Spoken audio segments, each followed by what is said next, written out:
We're going. Hi, Mr. Hey, Brown. Nelson, how are you? I'm doing just fine.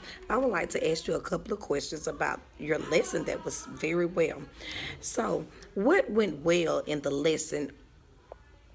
I well, I like the idea that the kids, when I was asking them to compare and contrast the different religions of Southeast Asia, they knew to use a Venn diagram, and they told me how to draw the Venn diagram and to compare and contrast using similarities and differences. And I thought that was really neat that they already had that background knowledge. What do you wish you had done better? I wish I would have had a little bit more student engagement. I think I struggle with that sometimes in a lecture aspect or your direct explanation of the lesson. Just to get the more students involved, just to make sure they're understanding, maybe more line of questioning. Okay, good. That was a very good lesson that you displayed. Also, I would like to know what do you think that you could have done to improve that particular lesson?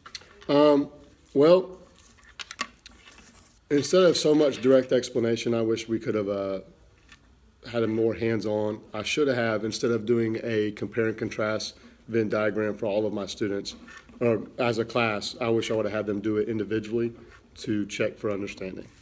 Wonderful. How did the lesson fit into the study of the unit? Do you think that you're on target with the pacing guide, or how do you actually feel in reference to that? For that class, we are on target with pacing guide. We are kept up. There was a little bit of remediation for the next couple days after that lesson, but the students actually already took their unit assessment and performed really well. Okay. What do you expect the students to learn from the lesson?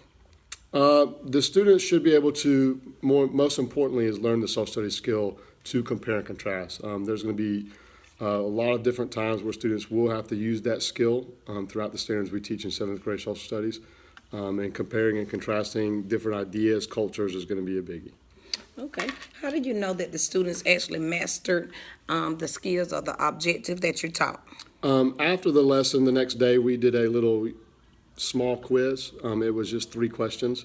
And I kind of assessed them on the differences of the cultures and similarities. Just like a Venn diagram, but differently, it was more formal questioning.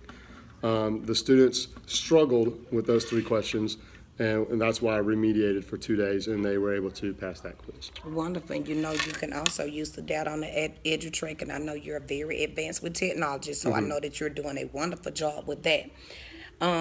How do you intervene when you think that the students are not performing? I like to constantly walk around the room, so even if it's something as simple as taking notes, it's important for important for me to make sure, not that they're just writing it down, but they understand it.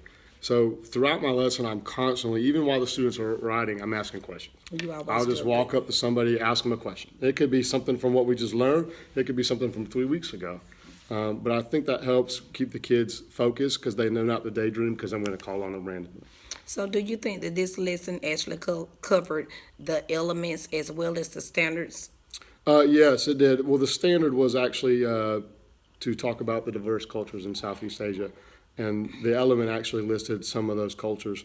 And they compared and contrasted Hinduism and Buddhism, and they started learning about Islam and the philosophy of Confucianism. Wonderful, wonderful. Now, do you have any questions for me? How do you think I could get the students more engaged? I know sometimes social studies can be very boring. Even for me, it's boring. But what are some ways or techniques that I can keep them engaged? There are several techniques that you can actually use. One of them is considered as the gallery walk. With the gallery walk, you can use that in several different ways. You can take a picture or create pictures on the computer. And after you create those pictures on the computer, you will actually get them laminated and let the students walk around the classroom. And then with that, they will expound on that. Also, another way that you can get them engaged with this standard would be that you would print the standard, get different elements, and let the students write about the standards. You can also let them do a picture without using verbal cues, but using pictorial elements, and that will go back to that group as well. The tic-tac-toe assignments is good, as well as jigsaw. Jigsaw will be taking some reading passages. After they take the reading passages, you will let them read, and then they will expound on it, and they come back together as a group, although it is one particular article.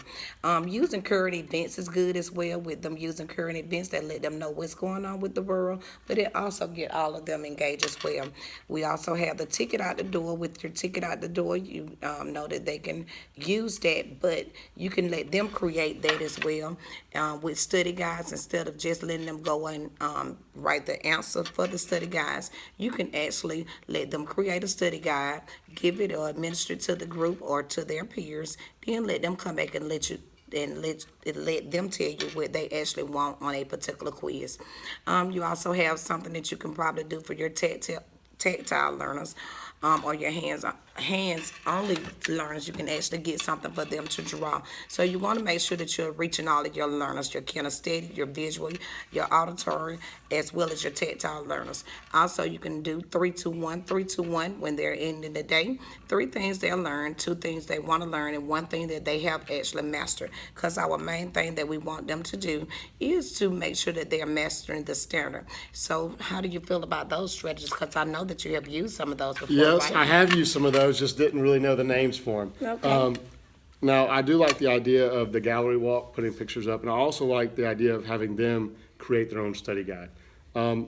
Maybe create their own study guide as a group, and then give that study guide to a different group to complete, and have them all switch would be pretty good. Wonderful. Mr. Brown, as always, if I've told you before, you're an excellent teacher. You're an asset here at Adamson Middle School, and I want you to continue doing a well job. And I can see you one day being an administrator. Thank you, Ms. Moore. All right, thank you.